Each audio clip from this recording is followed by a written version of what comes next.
Live your life with kindness and care. Remember, Allah will always be there, be there. نكاح مبارك زواج مبارك النكاح من سنتي.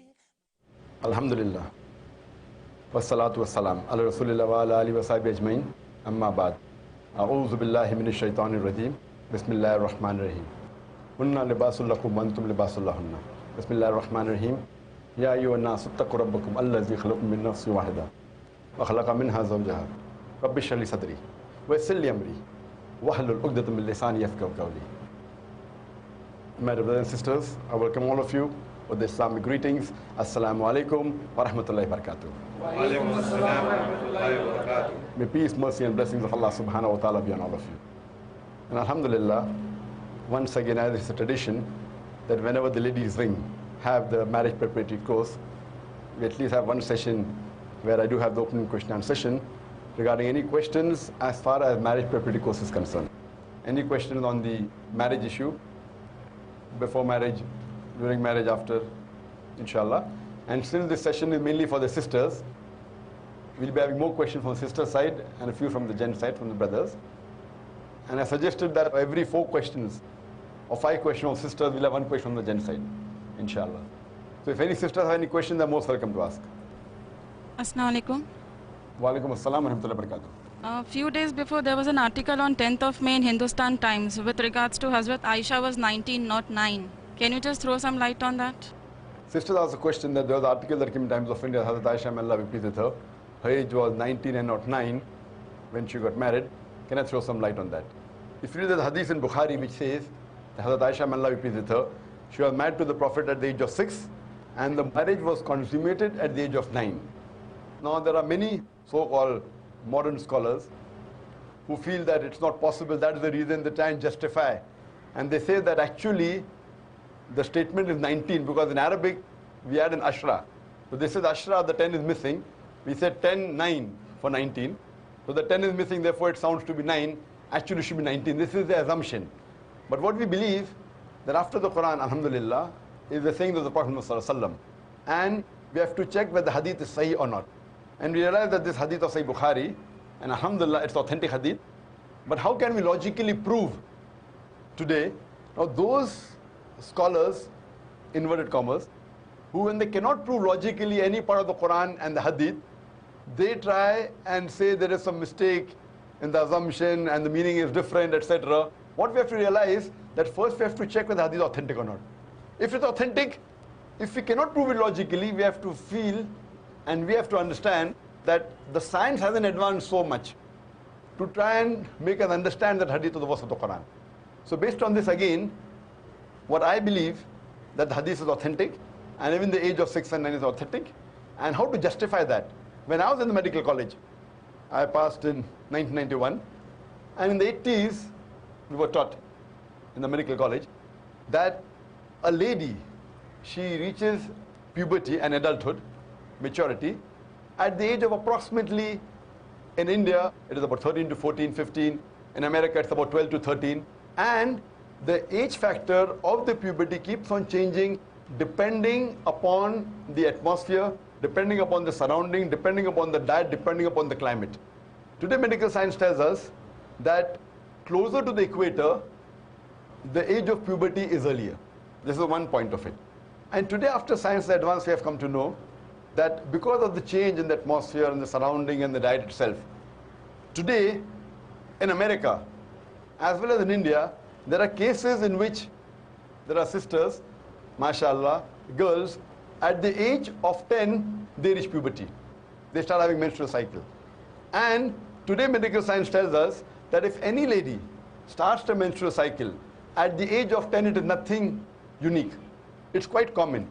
Though the age of menstruation today has become a bit less, approximately 12, 13, 14. But even if a girl starts menstruating at the age of 10, even 9, it's nothing to be alarmed of.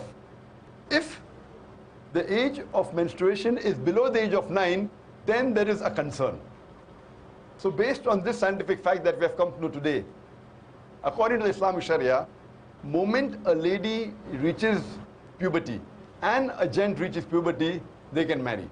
Every country has its own law. For example, the law of India is that when a girl reaches the age of 18, they can marry. The law in USA is at the age of 16.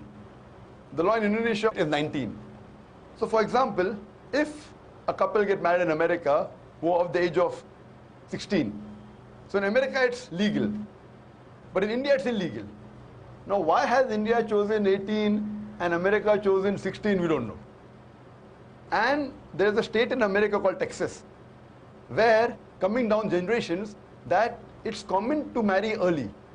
So therefore in Texas state alone, even if the girl or the boy, they are of the age of 14, they can marry, it's legal. So there's a separate law for Texas because that's the society. So at the age of 14, if a girl or boy living in Texas marries, it's legal. What's illegal in India is legal in America. What is legal in India is illegal in Indonesia or Malaysia. So what we realize that everyone has his own criteria. As far as the Islamic criteria is concerned, I told you that once a girl or a boy reach the age of puberty, when they get matured, they can marry. So based on this, alhamdulillah, what we realize, Hazrat Aisha, may Allah be pleased with her, she was unique. And when we read the life history of Hazrat Aisha, may Allah be pleased with her, she was very intelligent, she was very matured, and alhamdulillah, mashallah, because of that, we know that many ahadith are narrated by the wife of the Prophet Muhammad. There are some people who say, that's fine, she could have waited for another 10 years and then got married. Some of the Orientalists, some of the so-called modern Muslim scholars. If she had waited for another 10 years, we know that after the Prophet married her, the Prophet hardly lived for 10 years. So if she had married after that, she wouldn't be able to narrate the hadith that we know. So because she was intelligent, she was matured enough, alhamdulillah, I feel medically and scientifically and Islamically, a marriage consummated at the age of 9, once a lady is matured, it's perfectly fine, alhamdulillah. Hope that answers the question, sister. Any other sisters have any questions? Assalamu alaikum. Wa alaikum assalam wa barakatuh. My mother and me, we both are reverts, alhamdulillah. Mashallah. And my father is a disbeliever. Due to some difficulties, we are unable to convey the message of Islam to him till now. So time and again, I have been pointed out by Muslims that, you know, if your mother is a believer and your father is a disbeliever, her marriage gets invalidate. So my mother cannot stay with him. But it's like we need some more time, inshallah, to work it out. So how do we deal with such situation, and does the marriage really get invalidated? Sister has a question that, mashallah, she and her mother have accepted Islam, alhamdulillah, and Allah has given them hidayah. But unfortunately, her father hasn't accepted Islam and is yet an unbeliever. So does the marriage between the mother and father get invalidated? Can they get more time? And what's the real view?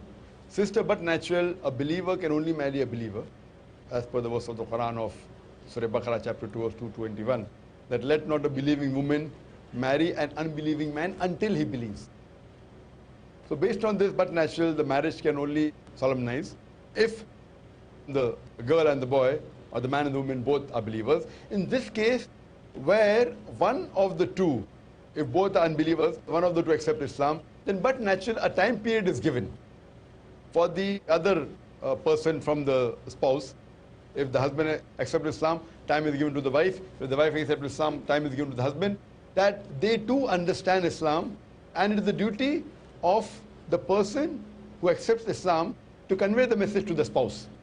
So in this case, I believe it's your duty, sister, and the duty of a mother to explain the message of Islam to your father.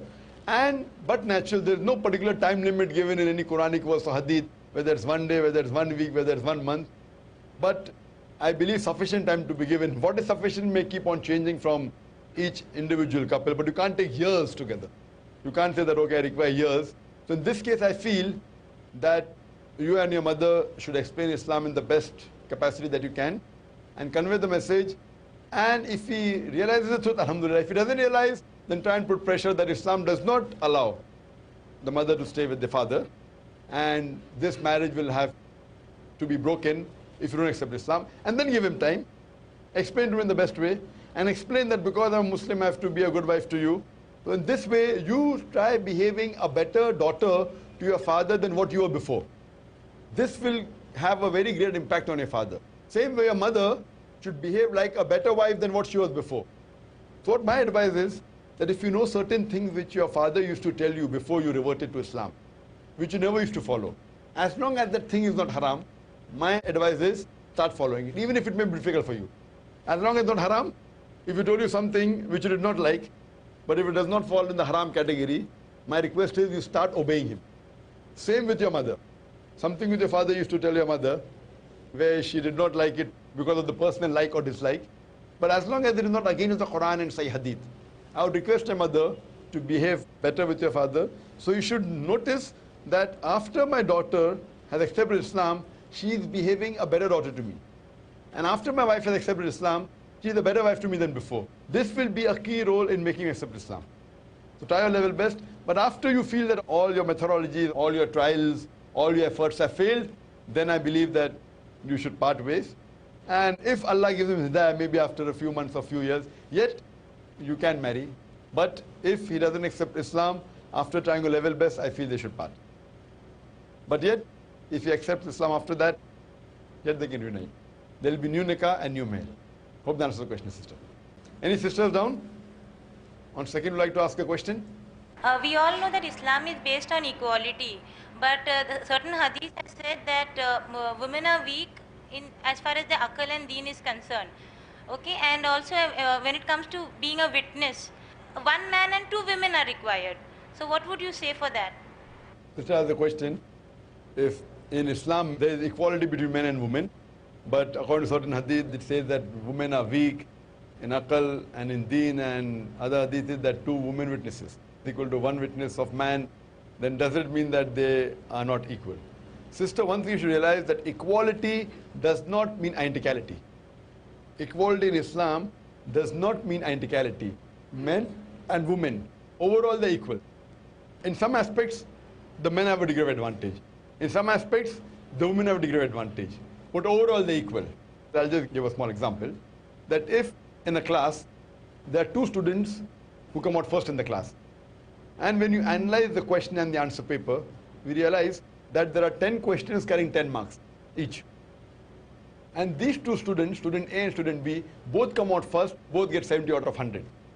But when we analyze the answer sheet, we realize that in answer to question number 1, student A, he gets 8 out of 10. And student B, he gets 6 out of 10. So in answer to question 1, student A has a degree of advantage over B. In question 2, student B, he gets 8 out of 10. And student A, he gets 6 out of 10. So in answer number 2, student B has a degree of advantage over A. And both of them, if you analyze, both get 70 out of 100. In all the remaining 8 questions, both of them get 10 out of 10. So if you add up the marks of all the 10 answers, both get 70 out of 100. So overall, student A and student B, both are equal, both get 70 out of 100. But in answer to question number 1, student A has a degree of advantage. In answer to question number 2, student B has a degree of advantage. But overall, both are equal. So in the same aspects, for example, we know that our beloved Prophet Muhammad said, it's mentioned in Sahih Bukhari, volume number 8, in the book of Adab, chapter number 2, hadith number 2, a person approaches the Prophet and asks him that who deserves the maximum love and companionship. Prophet said that it's your mother. The man asked after that who? The Prophet said, your mother. The man asked after that who? Again the Prophet said, your mother. The man asked after that who? Then for the 4th time the Prophet said, your father. So in short, 75%, 3/4 of the love and companionship goes to the mother, 25%, 1/4 goes to the father. In short, the mother gets the gold medal, she gets the silver medal as well as the bronze medal. The father has to be satisfied with the mere consolation prize. In this aspect, as far as love and companionship of the children towards the parents is concerned, the women have a degree of advantage. On the other hand, suppose a robber enters my house. I'll not tell my wife and my daughter that I believe in women's liberalization. I'll not tell them to go and fight.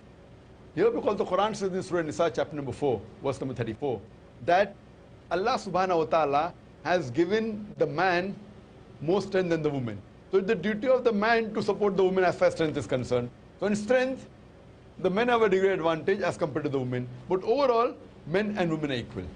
So in the same aspect, as far as the sister asks the question, the hadith says that the women are weak in naql and deen. So does it mean they're inferior? You want to realize that in Arabic I would say rather that it should be called less rather than weak. I believe the translation less in English is better, is far superior as compared to weak. And what we realize that, yes, in certain parts, we know scientifically that certain parts the men have a degree advantage as far as intelligence is concerned, in certain parts the women have a degree advantage. As far as today's science tells us, as far as spatial thinking is concerned, as far as planning is concerned in taking care of the state and future, the men are more intelligent as far as the women is concerned in terms of spatial consideration, planning about the future, taking care of the state, taking care of the country. As far as verbal qualities are concerned, the women are far superior as compared to the men. That's the reason mother is far superior to father, because Allah has given the woman verbal qualities. So mother can take care of a child far superior than a father. So that does not mean a father is weak. As far as parenthood is concerned, the mother has a degree of advantage over the father. As far as planning of the future of the country is concerned, the male has a degree advantage over the female. As far as deen is concerned, the hadith says that weak in deen, I would translate less in deen. If you analyze that there are certain concessions given to the women as far as deen is concerned. For example, as far as salah is concerned, when a woman is undergoing a menstrual cycle, she need not pray. So that's the concession that's given. She need not pray, and neither does she have to compensate for it. But if she is fasting, if she is undergoing menstrual cycle, she doesn't have to fast, but she has to compensate for it. But in salah, the 5-time salah, during the few days, whether it be 4 days, 5 days, 6 days, or 7 days, whatever it is, during the menstrual period, she need not pray. It's a concession given. So, but naturally, she has less responsibility. As far as salah is concerned, she is given certain concession. Because of the menstrual period, there are certain psychological changes going on in the lady. So based on this, if we say she has to perform less in certain aspects, otherwise they're equal. Otherwise the Quran clearly says in Surah Ahzab chapter 33, verse number 35, it says, Innal Muslimina wal Muslimati, wal Mu'minina wal Mu'minati, wal Qanitina wal Qanitati, wal Sadiqina wal Sadiqati, wal Sabirina wal Sabirati, wal Khashina wal Khashiati, wal Mutasaddiqina wal Zakati, wal Saimina wal Saimati, wal Hafidina furujum wal Hafidati, wal Zakirina wal Kasira wal Zakirati, Adallahu lahum maghfiratan ajran azima. That for the Muslim men and Muslim women, for the believing men and the believing women, for those men and women who are devout, for those men and women who pray to Allah subhanahu wa ta'ala, for those men and women who guard their modesty, for those men and women who fast, for those men and women who do zikr of Allah, remember Allah subhanahu wa ta'ala. For them, Allah subhanahu wa ta'ala has prepared ample of reward and has prepared forgiveness. So based on this, overall men and women are equal even spiritually. In certain aspects, Allah subhanahu wa ta'ala has given concession. That's what I interpret the hadith, that they have to do less activities. The best example is salah. And as far as the third part of the question is concerned, that as far as witness is concerned, that 2 women witness equal to 1 witness of man, this is a misconception. If we analyze, there are various verses in the Quran which talk about witnesses. And most of the times, witness of men and women are the same, except in certain cases. There's a verse in the Quran in Surah Baqarah, chapter number 2, verse number 282, which says that when you get involved in a financial transaction which involves future obligation, put it down in writing and take 2 men as witnesses amongst yourself. If you can't find 2 men, then 1 man and 2 women. Because if one makes a mistake, else the other will correct her.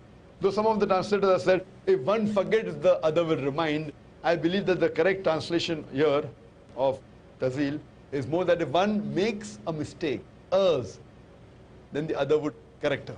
Now, this verse of the Quran specifically speaks about financial transaction. And what is the logic behind this? That why in financial transaction 2 men are preferred, or 2 women is equal to 1 man? It is because in Islam, man is the breadwinner. It's the duty of the man. Before a woman is married, it's the duty of the father or the brother, and after she's married, it's the duty of the husband and the son to look after her lodging, boarding, clothing, and all financial aspects. So here, the responsibility of earning in the family has been put on the shoulders of the man. So since he's the breadwinner, he's the one who looks after the family as far as financial aspect is concerned, but natural, he's financially more aware. So in financial transaction, but natural, the man is more qualified as compared to women. For example, if a person wants to undergo a major surgery, the best would be that he takes the advice of 2 qualified surgeons. If he can't find 2 qualified surgeons, he takes the advice of 1 qualified surgeon and 2 MBBS doctors. He can't do the surgery, a major surgery with 4 MBBS doctors. 1 qualified surgeon and 2 MBBS doctors. Similarly, here the Quran says that 2 men amongst you for witness. If you can't find 2 men, 1 man and 2 women. The Quran does not say 4 women. So it's not 1 is equal to 2 exactly. It is preferable to have 2 men as witness because the men are more qualified. As far as financial transaction, if you can't get 2 men, then 1 man and 2 women. So only in financial transactions are 2 women witnesses equal to 1 man as witness. There are other cases the fuqaha say in case of murder, because of the nature of the woman, because of the fear factor, because of the murder case. In this case, 2 women is equal to 1 man. Otherwise, all the other cases, for example, the Quran speaks about talaq in Surah Talaq, chapter number 65. It's mentioned 2 witnesses. It's not mentioned whether it's a male or a female.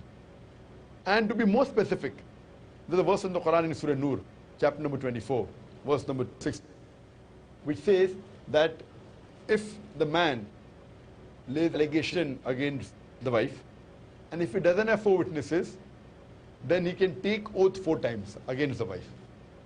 And if the wife, on the other hand, if she disagrees and she thinks that the husband is telling a lie, she too can take oath 4 times if she doesn't have any witness. So here, 4 witnesses of a husband is equivalent to 4 witnesses of a wife, or 4 oaths of a husband is equal to 4 oaths of a wife, indicating that 1 is equal to 1. So the Quran is clear cut that 1 witness of man is equal to 1 witness of woman. Only in certain cases like financial transaction, etc., where 2 women is equal to 1, which is a logical case, because financially a man is more qualified as compared to women. I know there may be certain women who may have done MBA in finance, etc. These may be rare cases. But generally, if you follow the Islamic system, a man is a breadwinner, so generally he should be more qualified. So based on this, that is the reason only in financial cases and in certain murder cases, 2 women is equal to 1 man as witness, otherwise both are equal. Hope that answers the question, sister. Wa akhir da'wana alhamdulillah rabbil alameen. Forever be true. Cherish this life that's destined for you. Live your life with kindness and care. Remember, Allah will always be there, be there. Nikahun mubarakun, zawajun mubarakun, النكاح من سنتي ما قال النبي والصحيح نكاح مبارك نكاح مبارك زواج مبارك